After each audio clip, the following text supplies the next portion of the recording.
கிருபையினாலே விசுவாசத்தை கொண்டு நீங்கள் ரட்சிக்கப்பட்டீர்கள் என்று ரோமருக்கு எழுதின நிருபத்திலே சொல்லப்பட்டுகிறது. பிரியமானவர்களே, நாம் ரட்சிக்கப்படுவது எப்படின்னா விசுவாசத்தை கொண்டு தான் ரட்சிக்கப்படுகிறோம். ஒரு மனிதன் தேவனிடத்தில் வரும் பொழுது, தேவனை விசுவாசிக்கும் பொழுது அவன் ரட்சிக்கப்படுகிறான்.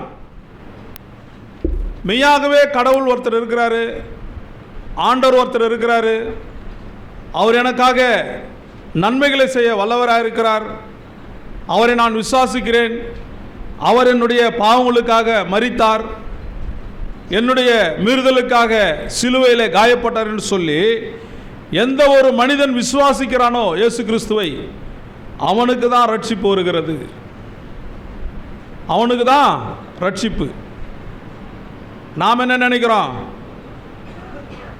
நான் 5 மணி நேரம் ஜெபம் பண்ணேன், ஆண்டவர் என்ன ரட்சித்தார்.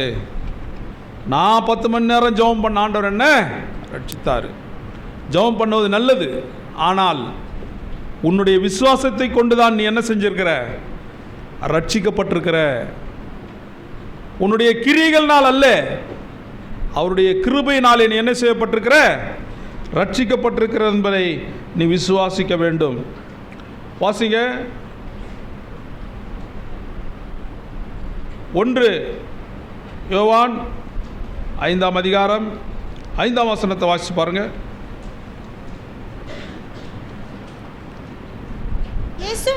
கிறிஸ்துவானவர் தேவனுடைய குமாரன் என்று, நல்லா கவனிங்க, கிறிஸ்துவானவர் தேவனுடைய குமாரன் என்று விசுவாசிக்கிறவனே அன்றி, போதும், விசுவாசிக்கிறவனே அன்றி இந்த உலகத்தை ஜெயிப்பவன் யாரும் இல்லை. யாரெல்லாம் இயேசு கிறிஸ்துவை தேவனுடைய குமாரன் என்று விசுவாசிக்கிறானோ அவனுக்கு தான் ரட்சிப்பு வரும். இயேசுவை யாரெல்லாம் சொந்த ரட்சகராக ஏற்றுக்கொள்கிறார்களோ அவர்களுக்கு தான் ரட்சிப்பு வரும். பிரியமானவர்களே, நாம் ரட்சிக்கப்பட்டது நம்முடைய விசுவாசத்தினாலே. அதனால தான் ஆபக்கூக்கில் ஒரு வசனம் இருக்கு. ஆபக்கூக்கு எடுங்க. தன் விசுவாசத்தினாலே நீதிமான் பிழைப்பான் என்று ஆபக்கூக் சொல்லப்படுகிறது. தன் விசுவாசத்தினால தான் நீதிமான் பிழைப்பான். யார் சொல்லியோ யாருடைய வார்த்தைகளின்படியோ நாம் என்ன செய்ய முடியாது? ரட்சிப்பை பெற்றுக்கொள்ள முடியாது. ரோமர் 1:17 கூட வாசிச்சு பாருங்க. ரோமர் 1:17. ரோமர் 1:17.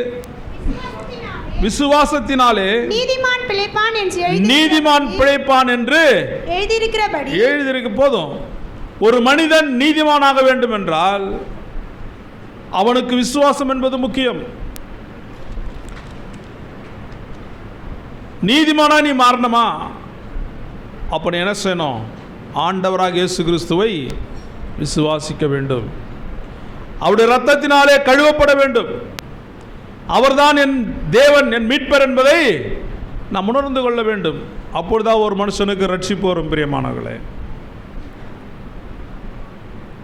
எனவே விசுவாசம் என்பது மிக மிக மிக கிறிஸ்தவ வாழ்க்கைக்கு முக்கியமான ஒரு காரியமாக இருக்கிறது.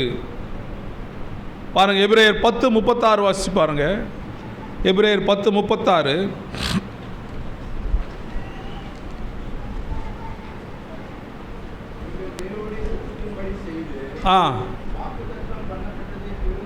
பெரும்படிக்கு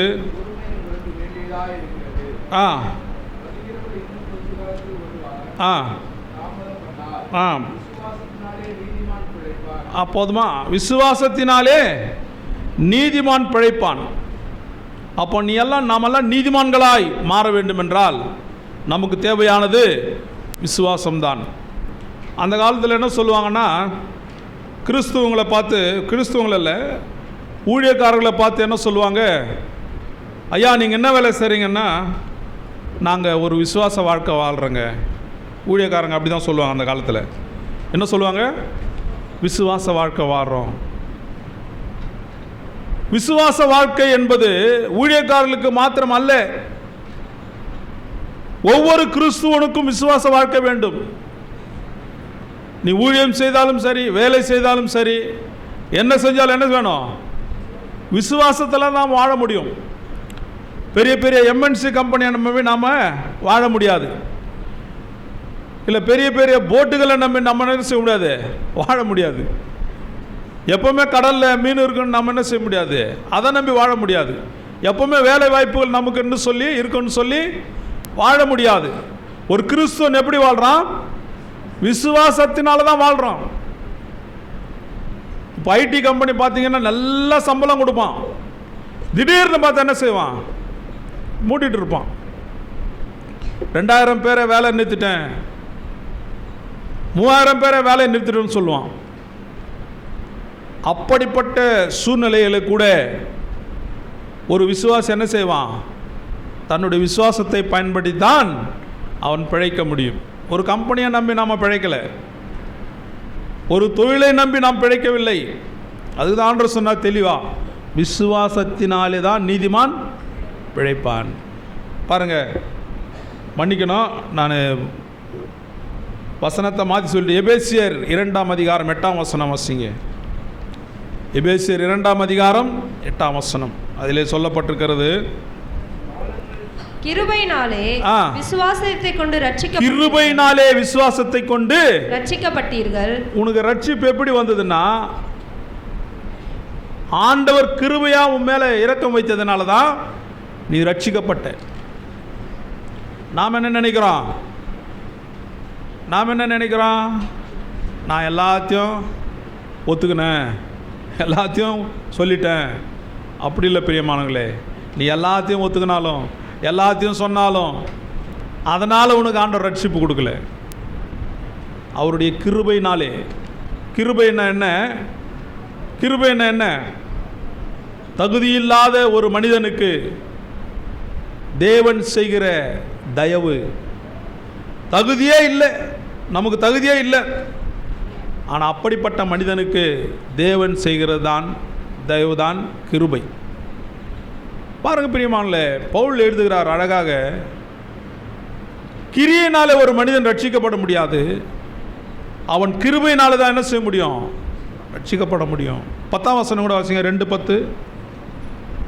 எபேசியர் 2:10. ஏனெனில் நற்கிரியைகளை செய்கிறதற்கு நாம் கிறிஸ்து இயேசுவுக்குள் சிருஷ்டிக்கப்பட்டு தேவனுடைய செய்கையாய் இருக்கிறோம். தேவனுடைய, பாத்தீங்களா, நாம் ஏன் ரட்சிக்கப்பட்டோம்னா நற்கிரியைகள் செய்வதற்கு தான் நான் ரட்சிக்கப்பட்டிருக்கிறேன். நற்கிரியைகள் செய்ததுனால நான் ரட்சிக்கப்படல.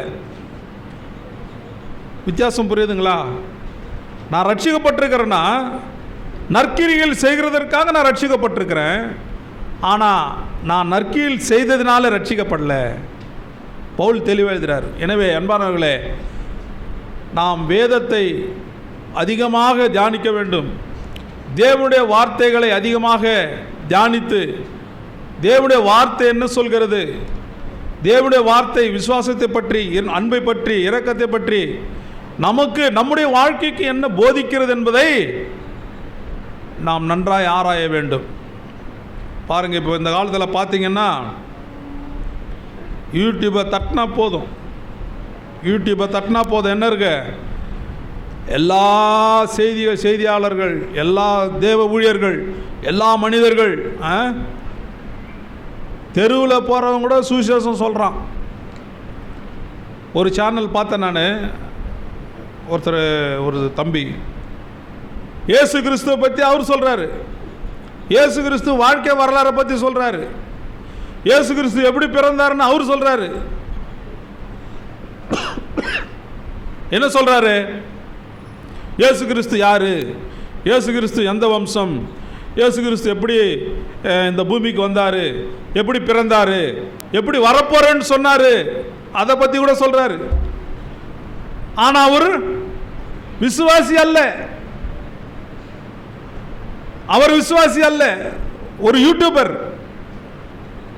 இந்த காலத்தில் நாம் அப்படி ஆயிட்டோம். என்ன செய்கிறோம்? வேதத்தை தியானித்து அதில் என்ன சொல்லப்பட்டிருக்கிறது, அதன் பின்புலம் என்ன, வேதம் நமக்கு என்ன போதிக்கிறது அதை நாம் பார்க்குறதே இல்லை. ஏதோ அண்ணங்க வராங்க, ஏதோ பிரசங்கம் பண்ணுறாங்க, ஏதோ போயிடுறாங்க, அப்படி கிடையாது. இங்கே அமர்ந்திருக்கிற ஒவ்வொருவரும் வேதத்தை படித்து விசுவாசத்தை கற்றுக்கொள்ள வேண்டும். தேவன் ஏன் இந்த வார்த்தை இப்படி சொல்லியிருக்கிறார், இந்த காரியங்கள் ஏன் இப்படி சொல்லப்பட்டிருக்கிறது, வேதத்தில் இப்படி சொல்லப்பட்டதன் காரணம் என்ன, என்னுடைய விசுவாசம் உலகத்தை எப்படி ஜெயிக்கும், நான் எப்படி தோல்வி இல்லாத வாழ்க்கை இந்த பூமியில வாழ முடியும். என் வாழ்க்கையை பார்த்தா எல்லா விதத்திலும் தோல்வியா இருக்கிறது. 4 காசு சம்பாதிச்ச என் கையில் நிற்க மாட்டேங்குது. ஏன் நிற்க மாட்டேங்குது? காரணம் என்ன? நான் தோல்வியடைய காரணம் என்ன? என்னுடைய விசுவாசமே உலகத்தை ஜெயிக்கும் வேதத்தில் சொல்லப்பட்டிருக்கிறது.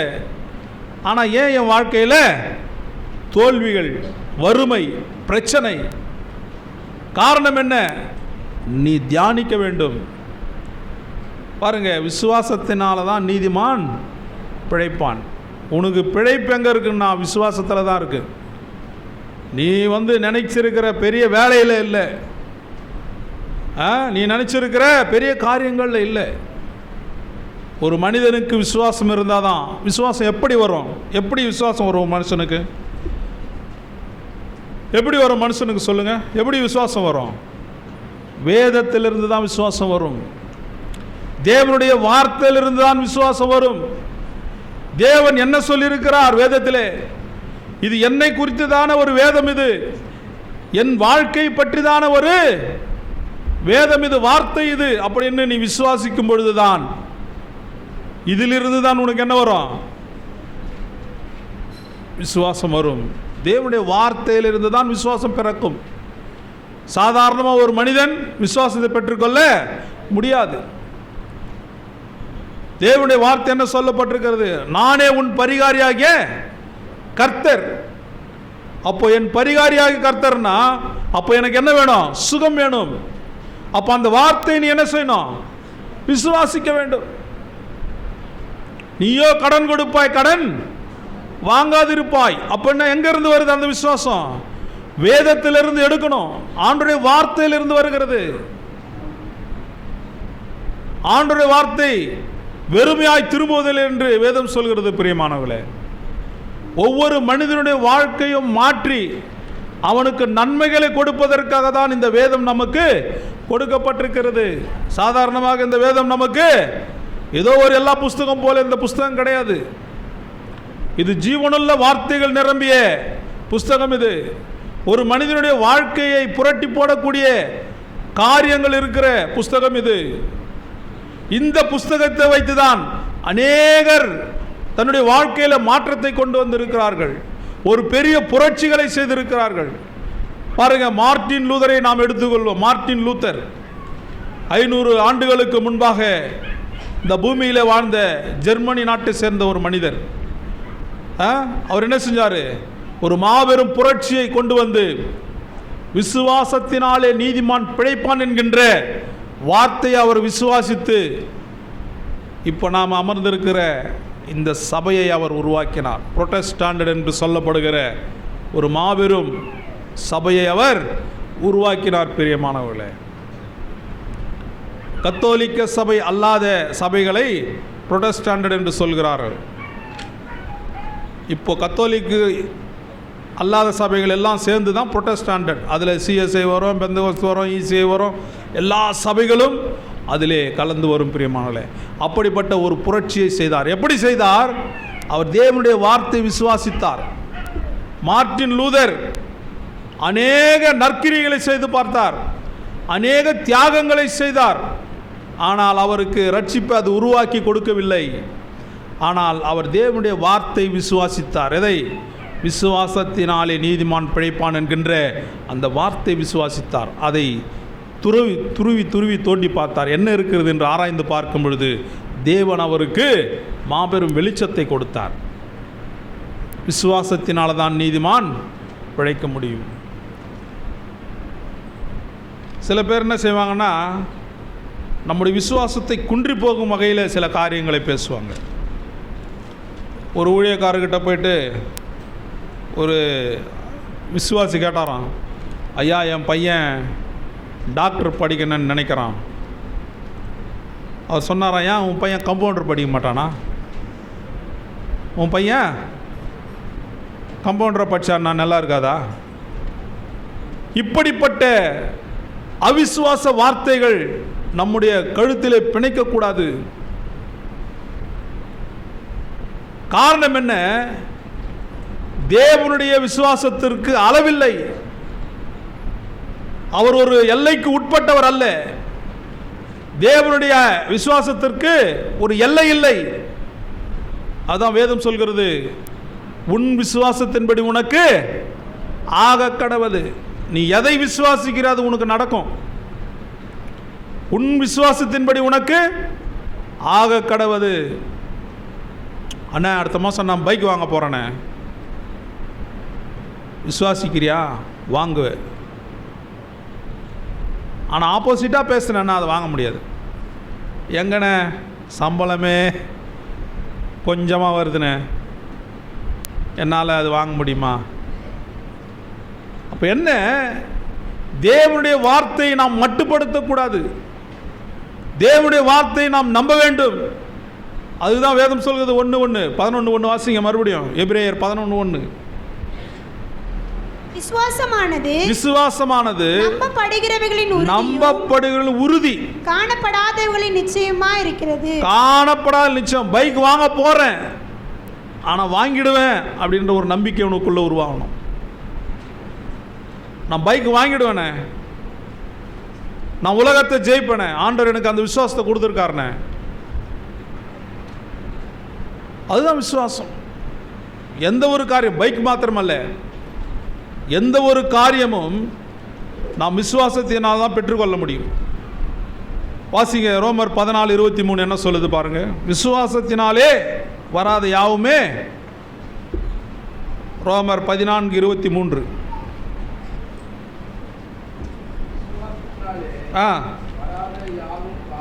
பார்த்தீங்களா? விசுவாசத்தினால ஒரு காரியம் உனக்கு வரலன்னா அதுதான் பாவம். நீ எந்த காரியத்தை பெற்றுக்கொண்டாலும் அது விசுவாசத்தின் வாயிலாக தான் என்ன செய்யணும்? பெற்றுக்கொள்ள வேண்டும். விசுவாசம் இல்லைன்னா ஒன்றுமே செய்ய முடியாது.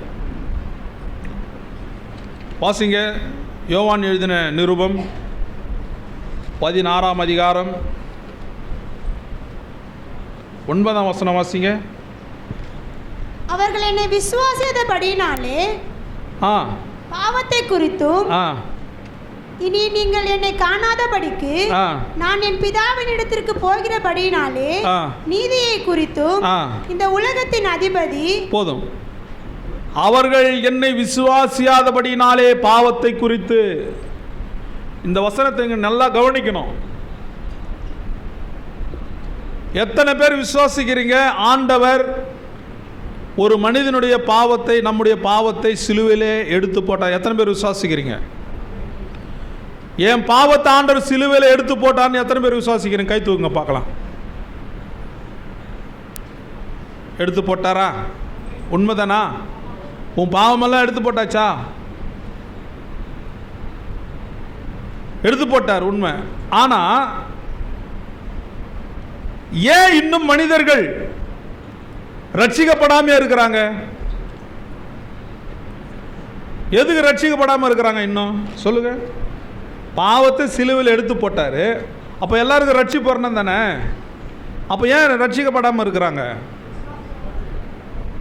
டேனி பிரதர் கரெக்டாக சொல்றார்.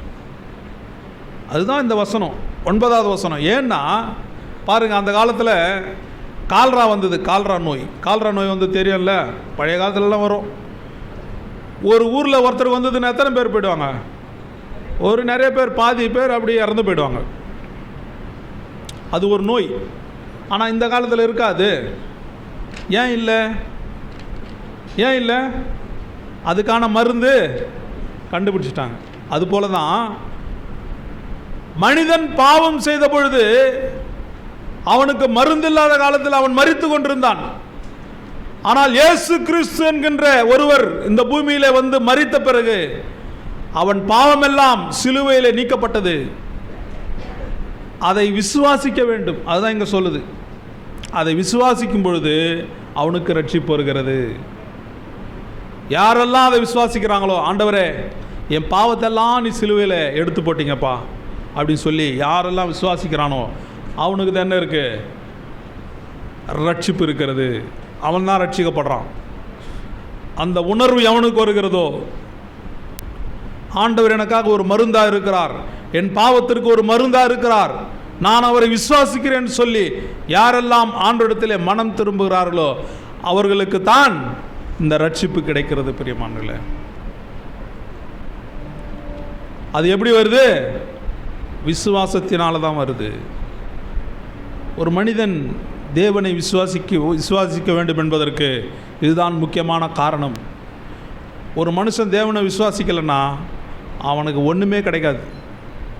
பாருங்கள், ஆதி காலத்தில் முதல்ல ஆதாமை தேவன் உண்டாக்கின பொழுது அவன் செய்த ஒரு பெரிய பாவம் என்னவென்றால், நமக்கு காமனாக என்ன சொல்லப்படுகிறது? என்ன பாவம் செஞ்சாவன்? கீழ்ப்படியாமைனால பாவம் செஞ்சிட்டான். கீழ்ப்படியினால் பாவம் கிடையாது. அவன் கீழ்ப்படியாததற்கு முன்னமே தேவனுடைய வார்த்தையை அவன் விசுவாசிக்கவில்லை. ஆண்டவர் என்ன சொன்னார் அவனுக்கு?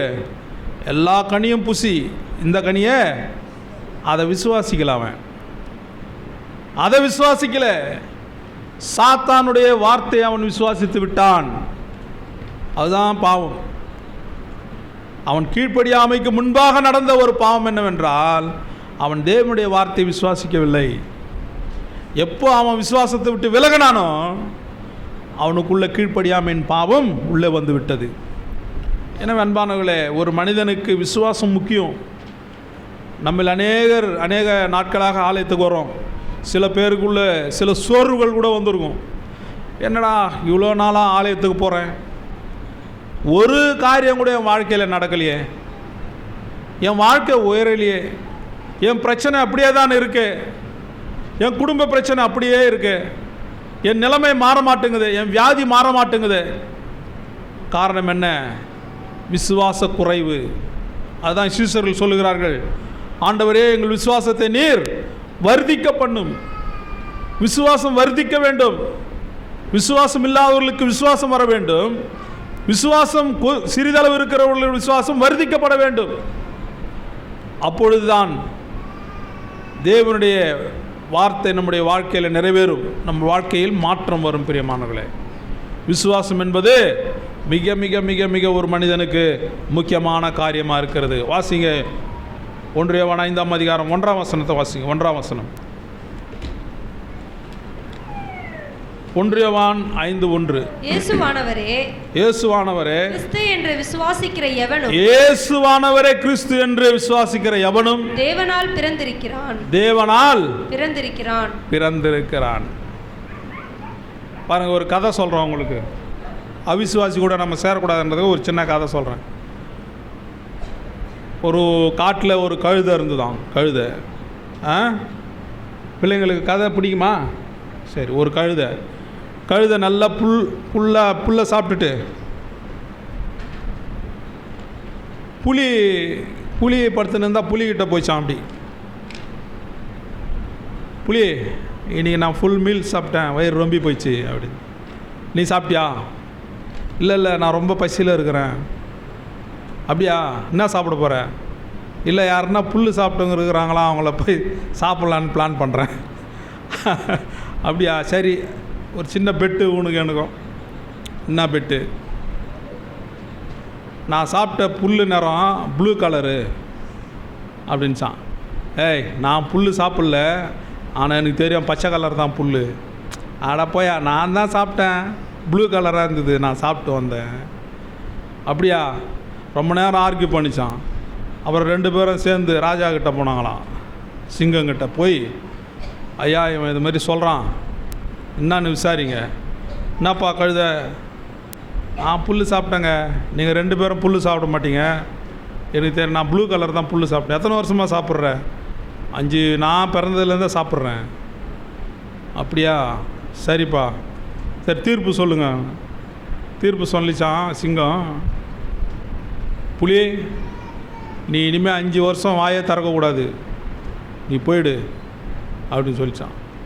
கழுதை சந்தோஷமாக போயிச்சான். அப்போ புலி அழுதுக்குன்னு கேட்டுச்சான், என்னங்க ஐயா தப்பு பண்ணவன் அவன்,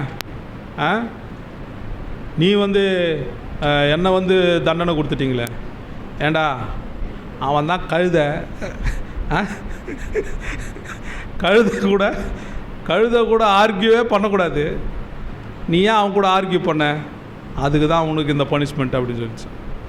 எனவே அன்பானவர்களே, அவிசுவாசம் இல்லாத மக்கள் கூட நாம் என்ன செய்யக்கூடாது, ஒருபோதும் ஆர்கியூ பண்ணக்கூடாது, அவர்களோட நாம் இணையவும் கூடாது. இந்த கதை ஒரு மாரல் கதையாக இருந்தால் கூட நாம் கற்றுக்கொள்ள வேண்டியது என்னவென்றால், அவிசுவாசியான வார்த்தைகள் பேசுகிற மக்களோடு, அவிசுவாசம் நிறைந்த மக்களோடு நாம் என்ன செய்யக்கூடாது, ஒருபோதும் பேசக்கூடாது. நாம் இங்கே ஆராதிப்போம், நல்ல பாடல்களை பாடுவோம், உற்சாகமாக இருப்போம் ஆலயத்தில். ஆனால் வீட்டில் போய் பார்த்தா அந்த உற்சாகமும் அந்த ஆராதனை தெம்பு வீட்டில் இருக்காது. வீட்டில் வேறு நிலைமை இருக்கும். அந்த நிலைமைகள் எல்லாம் மாற்றுவதற்காகத்தான் நமக்கு விசுவாசம் தேவை. பாருங்கள், நீங்கள் விசுவாசத்தை குறித்து பார்த்தீங்கன்னா வேதத்தில் இயேசு கிறிஸ்து செய்த அதிசயங்கள், அற்புதங்கள் எல்லாம் விசுவாசத்தினால தான் செய்தார். 100க்கு அதிபதி, அந்த கதை உங்களுக்கு தெரியும். 12 ஆண்டுகள் பெரும்பாடுள்ள ஸ்திரீ, அந்த கதை உங்களுக்கு தெரியும். குஷ்டரோகி, அந்த கதை உங்களுக்கு தெரியும். குருடர்களுடைய கண்கள் திறக்கப்பட்டது, அந்த கதையும் தெரியும். எங்களுக்கு பைபிளில் இருக்கிற எல்லா கதையும் தெரியும். ஆனால் எங்கள் வாழ்க்கைக்கு அது ஒத்து வராது, அது ஒத்து வராது, எங்களுக்கு ஒத்து வராதுன்னு அதெல்லாம் தெரியும். ஆண்டவர் லாசரை எழுப்பினார், அந்த கதை எனக்கு தெரியும். லாசரை எழுப்பின கதை தெரியும், குருடனை சொஸ்தமாகின கதை தெரியும், 100க்கு அதிபதி தெரியும், 12 ஆண்டு பெரும்பாலுள்ள ஸ்திரீ கதை எல்லாமே தெரியும் எங்களுக்கு. அந்த கதைகளை நாங்கள் கதைகளை தான் வாசிக்கிறோம், அதை நாங்கள் விசுவாசிக்கிறது இல்லை. அப்போ எப்படி ஆண்டுடைய வார்த்தை நம்முடைய வாழ்க்கையிலே கிரியை செய்யும்? விசுவாச வார்த்தை விசுவாசிக்கணும், தேவனுடைய வார்த்தையை தியானிக்கணும்.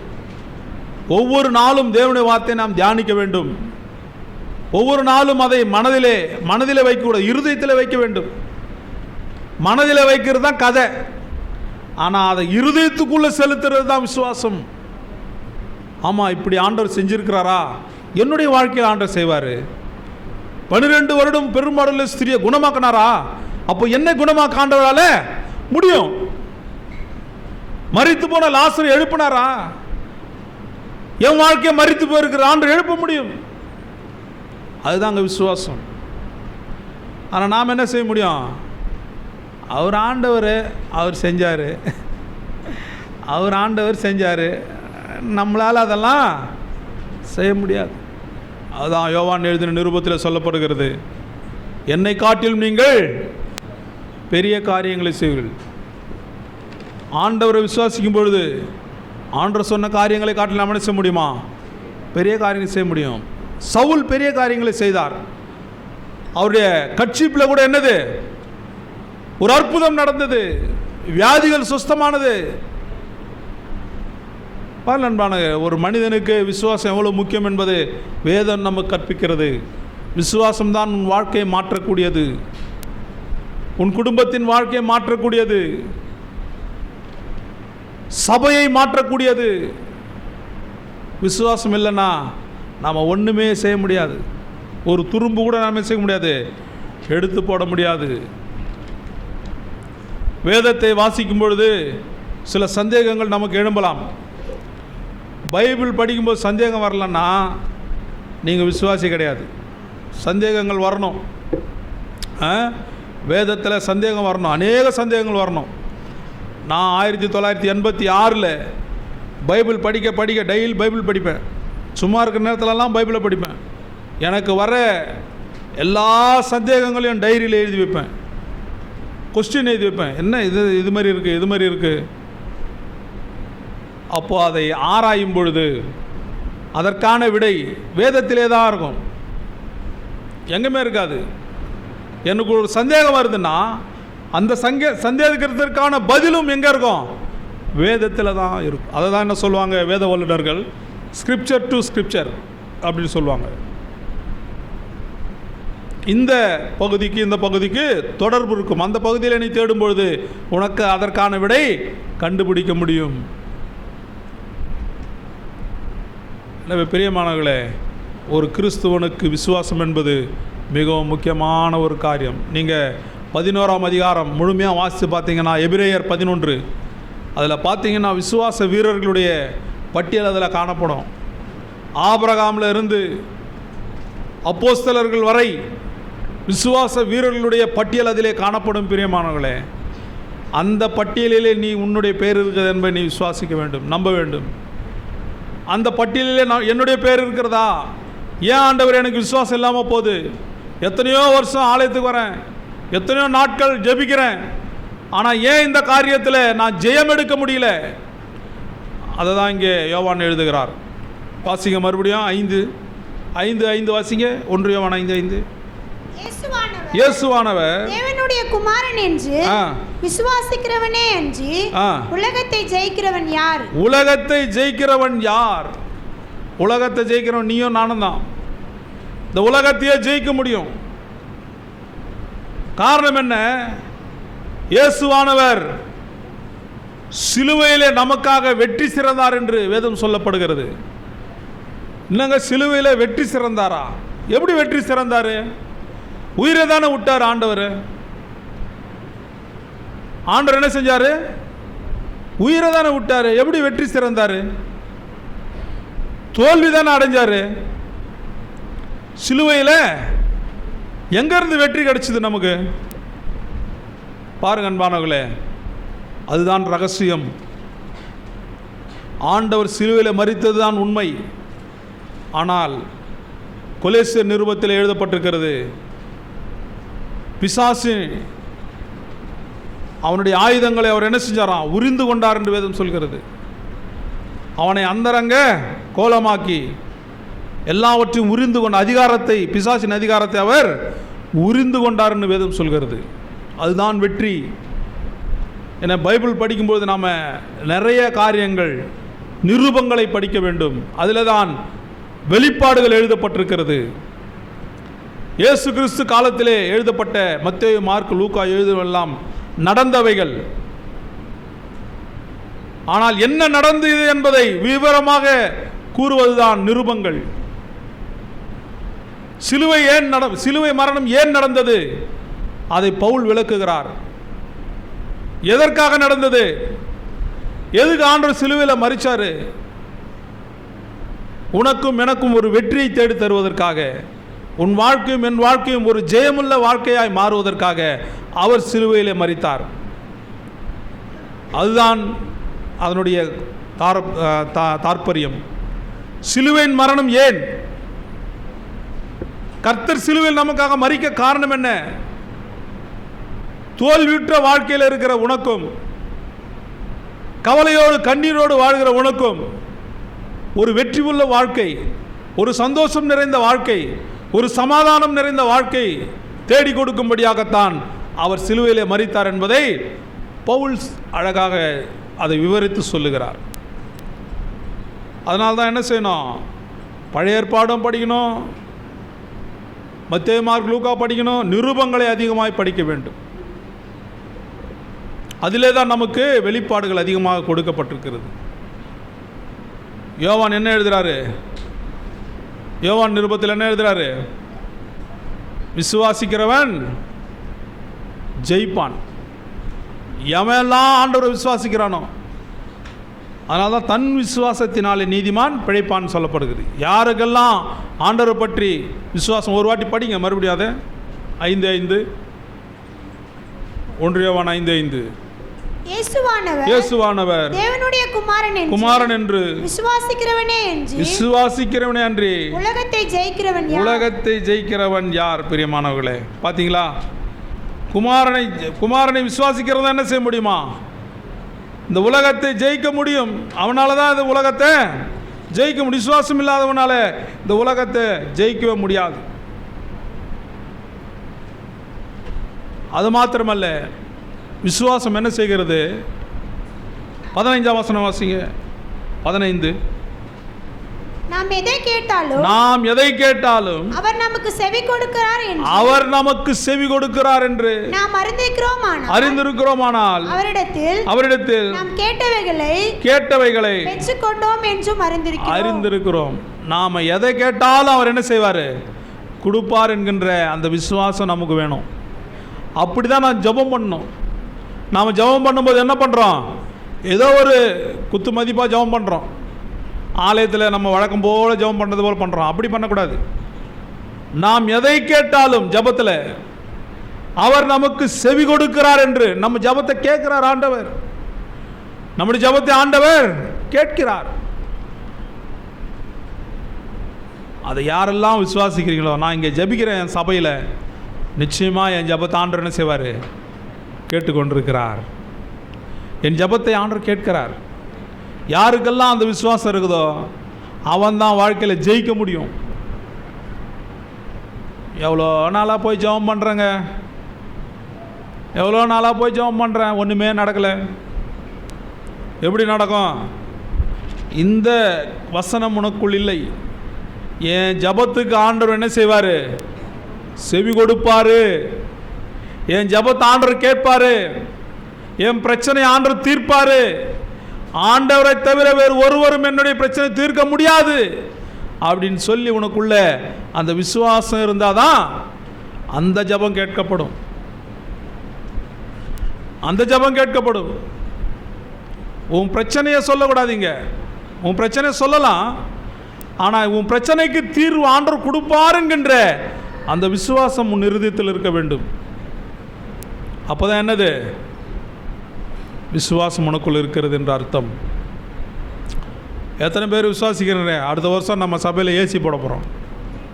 ஆமேன். அடுத்த வருஷம் போடுறோமா வேண்டாமா? போடலாமா? ஜெபம் பண்ணுங்க, ஜெபம் பண்ணுங்க. இப்போ சொல்கிறேன், அடுத்த வருஷம் மேக்குள்ளே நம்ம என்ன பண்ணோம்?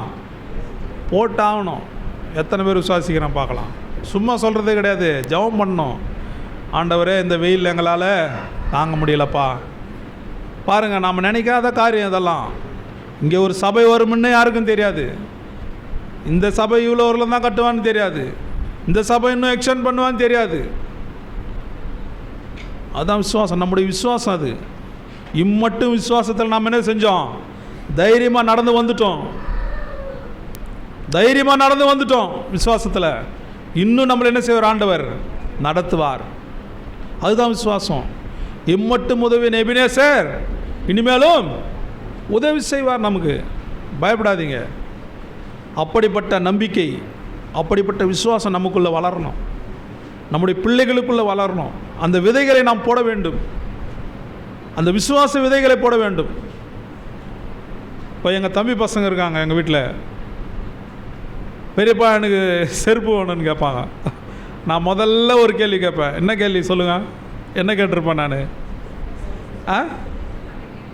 ஜெபம் பண்ணியான்னு கேட்பேன். ஜெபம் பண்ணியா? இன்றைக்கி யார் ஜெபம் பண்ணாங்களோ அவங்களுக்கு தான் செருப்பு வாங்கி கொடுப்பேன், ஜெபத்துக்கு செருப்புக்காக. பாருங்கள், அப்படிப்பட்ட விதைகளை நாம் விதைக்க வேண்டும். அதான் விசுவாசத்தினாலே வராத யாவுமே பாவம் என்று வேதம் சொல்கிறது. நாம் எல்லாத்தையுமே விசுவாசத்தெல்லாம் பெற்றுக்கொள்ள வேண்டும். எந்த ஒரு காரியம் தேவைன்னாலும் போய் ஜெபம் பண்ணுமா. ஏன்னா நமக்கு நம்முடைய சபையிலே கற்றுக் கொடுத்த ஒரு ஒழுக்கம் அது.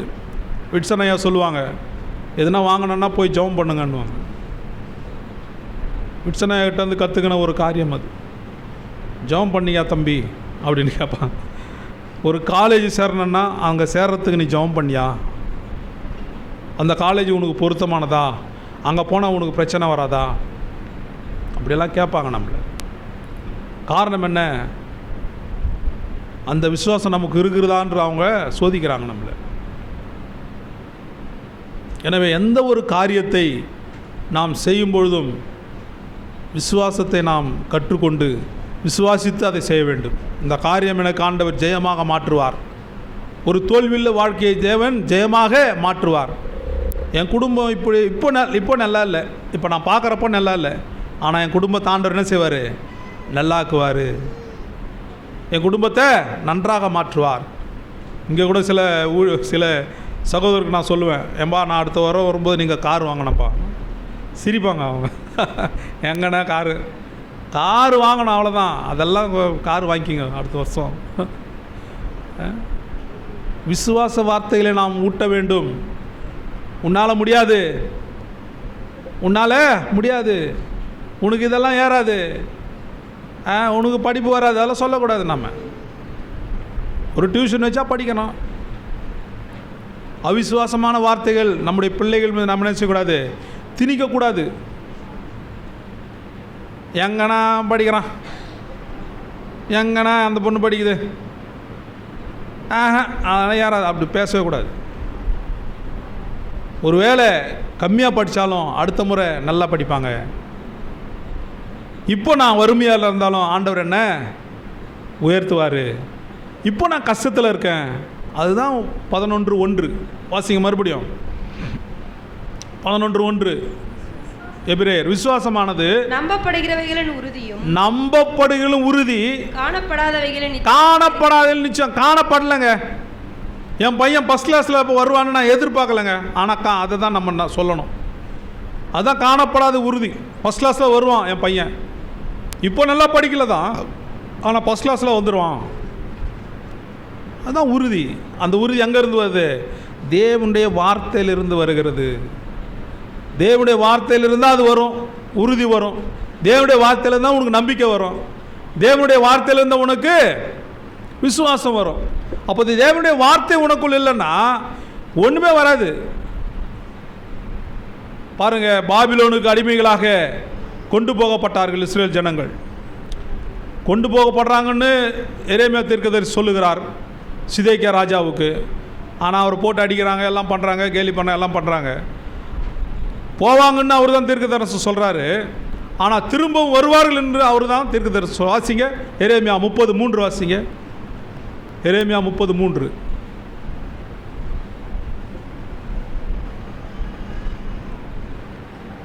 இதோ நாட்கள் வரும் என்று கர்த்தர் சொல்லுகிறார். வாசிங்க.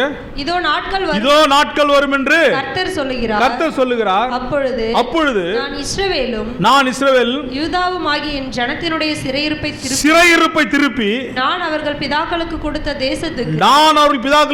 தேசத்துக்கு அவர்களை திரும்பி வர பண்ணுவேன். அதை அவர்கள் சுதந்தரித்துக் கொள்ளுவார்கள் என்று கர்த்தர் சொல்லுகிறார். பாத்தீங்களா, ஏற்கனவே ஒரு தேசத்தை சுதந்திரிச்சிட்டாங்க.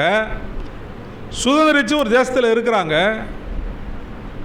மறுபடியும் அவங்க அடிமைத்தனத்துக்கு போகிறாங்க, பாபிலோன் தேசத்திற்கு. போகிறாங்கன்னு சொல்கிறாரு. போகிறாங்கன்னு சொல்லிட்டு மறுபடியும் தீர்க்கதரிசி என்ன சொல்கிறாரு? திரும்ப வருவாங்க. ஆனால் அதுதான் நடந்தது பிரியமானவர்களே. இப்பொழுது இஸ்ரேல் தேசம் இருக்கிறது. இப்போ வார் நடக்குது, எல்லாம் பார்க்குறீங்க. ஈரானுக்கும் இஸ்ரேலுக்கும் வார் நடக்குது. அந்த தேசம் இப்போ இருக்குது பாருங்க, அழிந்து போன ஒரு தேசம். இதெல்லாம் கதை கிடையாது, நான் சொல்கிறது கதை கிடையாது, வேதத்தின் நிறைவேறுதல். இஸ்ரவேல் நாடு உருவானது, அழிந்து போனது, மறுபடியும் இந்த தீர்க்க தரிசனம் நிறைவேறினது. எரேமியான் தீர்க்க தரிசனம். சிறையிருப்பை மாற்றினார் ஆண்டவர். பாபிலோனின் சிறையிருப்பை மாற்றினார். உலகத்தில் இருக்கிற அநேக யூதர்களை ஒன்று கூட்டி மறுபடியும் இஸ்ரேல் தேசத்தை உருவாக்கினார். நாம் என்ன நினைக்கிறோம்? இதெல்லாம் சும்மா கதைங்க. கதை கிடையாது, இது நடந்த சம்பவங்கள், வரலாறு, உண்மைகள். அதுதான் வேதத்தில் எழுதப்பட்டிருக்கிறது. அழிந்து போன ஒரு இஸ்ரவேல் தேசம் எப்படி உருவானதோ அப்படியாக அழிந்து போன உன் வாழ்க்கை ஒரு புதிதாக உருவாகும். உடைந்து போன உன் குடும்பம் உருவாக்கப்படும். நொந்து போன உன் இருதயம் மாற்றப்படும். அந்த விசுவாசத்தை நாம் பெற்றுக்கொள்ள வேண்டும். என் வாழ்க்கை இப்படி இருக்கு இந்த நாளில், ஆனால் ஆண்டவர் என்ன செய்வார்? நாட்கள் வரும்பொழுது என் சிறையிருப்பை மாற்றுவார் ஆண்டவர். நிச்சயமாக என் சிறையிருப்பு மாறும், என் பிரச்சனை மாறும், என் துன்பம் மாறும், என் குடும்பம் கட்டப்படும். நாங்கள்லாம் சந்தோஷமாக இருப்போம். நான் ஆண்டவரை தொழுது கொள்வோம். கர்த்தருக்குள் மகிழ்ச்சியோடு என் குடும்பம் வாழும். இந்த சபைக்கு நான் ஒரு தூணாக இருப்பேன். இந்த சபையை மறுபடியும் என்ன செய்ய போகிறேன்? கட்ட போகிறேன். அநேக ஆத்துமாக்களை தேவனிடத்தில் சேர்க்க போகிறேன். அப்படிப்பட்ட ஒரு விசுவாசம் நமக்குள் வர வேண்டும் பிரியமானவர்களே. இந்த வார்த்தையை கேட்டோம் போனோம் கிடையாது. விசுவாச வீரர்களாய் நாம் மாற வேண்டும். சாத்ராக் மேஷாக் அபேத்நேகோ தெரியும் உங்களுக்கு.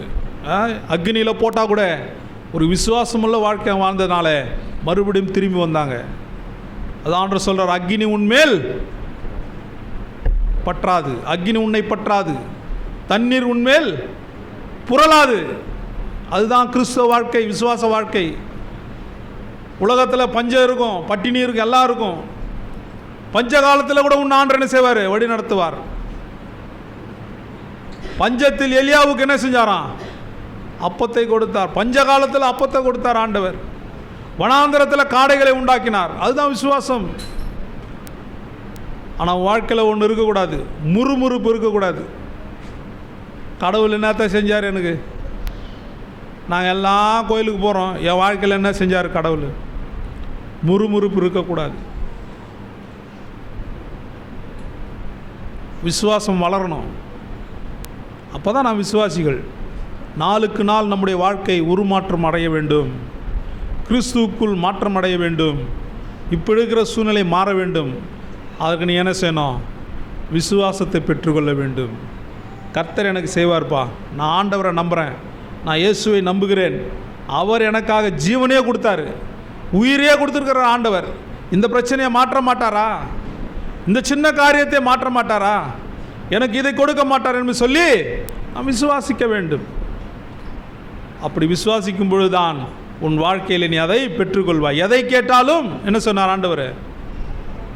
வாசிங்க 5:15. யோவான் 1. நாம் எதை கேட்டாலும் அவர் நமக்கு செவி கொடுக்கிறார் என்று. நீ எதை கேட்டாலும் அவர் செவி வைப்பார். எப்போ? உனக்குள்ள விசுவாசத்தோடு நீ கேட்கும்போது. கர்த்தர் எனக்கு செய்வார்ப்பா, இதை எனக்கு இதை செய்வார். ஆண்டவர் நிச்சயமாக எனக்கு செய்வார். இது ஏன்? நான் அவருடைய பிள்ளை, நான் அவருடைய ரத்தத்தினால் கழுவப்பட்டவன். என் பாவத்தை சிலுவையிலெல்லாம் அவர் தொடச்சிட்டார். அதனால் நான் ஜெபிச்ச ஆண்டவரே செய்வார், கேட்பார். நிச்சயமாக என் ஜெபத்தை ஆண்டவர் என்ன செய்ய போகிறாரு? அப்படிப்பட்ட விசுவாசத்தை கொண்ட பிள்ளைகளாக, மக்களாக நாம் இந்த சபையில் வளர வேண்டும். நான் கண்கள் மூடி ஜெபிக்கலாம். யாரெல்லாம் அப்படி ஆண்டவர்கிட்ட ஜெபிக்க போகிறீங்க? ஆண்டவரே, என் ஜெபத்தை நீங்கள் கேட்பீங்கப்பா, எனக்கு அந்த விசுவாசத்தை தாங்க, என் அவிசுவாசத்தை நீக்குங்க. என்னுடைய விசுவாசம் பலவீனமாக இருந்தால் கூட நீர் அதை மாற்றுங்க ஆண்டவரே. நான் கண்டு விசுவாசிக்கவில்லை, காணாமல் விசுவாசிக்கிறேன் ஆண்டவரே. ஒரு 5 நிமிடம் ஜெபிங்க. ஜெபத்தில் எதை கேட்டாலும் கொடுக்குறேன்னு சொன்னீங்களா ஆண்டவரே? இதோ நான் கேட்குறேன், ஆலயத்திலேருந்து கேட்குறேன். என் குறையை தீர்த்து போட்டுருங்க, என் பிரச்சனையை தீர்த்து போட்டுருங்க, என் கஷ்டத்தை தீர்த்து போட்டுருங்க, என் வியாதியை தீர்த்து போட்டுருங்க. என் விசுவாசத்தினால இந்த உலகத்தை ஜெயிக்கிற ஜெயத்தை நீர் எனக்கு தாங்க ஆண்டவரே. ஜெபம் பண்ணுங்க ஒரு 5 நிமிடம்.